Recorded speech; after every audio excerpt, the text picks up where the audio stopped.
नमस्कार, स्वागत आहे आपल्या नटराज प्रॉपर्टीमध्ये।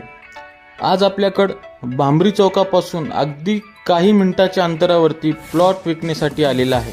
मित्रांनो, तुम्ही बघू शकता रेणापूर नाक्यापासून जे 5 नंबर चौकाला जाणार रिंग रोड आहे, त्या रिंग रोड पासून लगत असलेला भांबरीचा हा रोड, या रोडला आसपास चांगल्या अशा प्रकारे वस्ती तयार झालेली आहे। त्या ठिकाणी 60 बाय 45 अशी टोटल साईज असून त्या प्लॉट मध्ये 20 बाय 45 चे 3 तुकडे करण्यात आलेले आहेत। या पद्धतीने 20 बाय 45 चे 3 प्लॉट 900 स्क्वेअर फूटचे 3 प्लॉट असून या प्लॉटचे गुंठेवारी येणे तयार झालेला आहे। समोरचा रोड हे 20 फूट रुंदीचा आहे। चांगल्या अशा वस्तीमध्ये असलेला हे प्लॉट गुंतवणूक करण्यासाठी किंवा राहण्यायोग्य आहे। लातूर शहरापासून अगदी जवळ असलेले हे प्लॉट कमी किमतीमध्ये आपल्याला भेटणार आहेत। लवकरात लवकर संपर्क करून आजच प्लॉट फायनल करून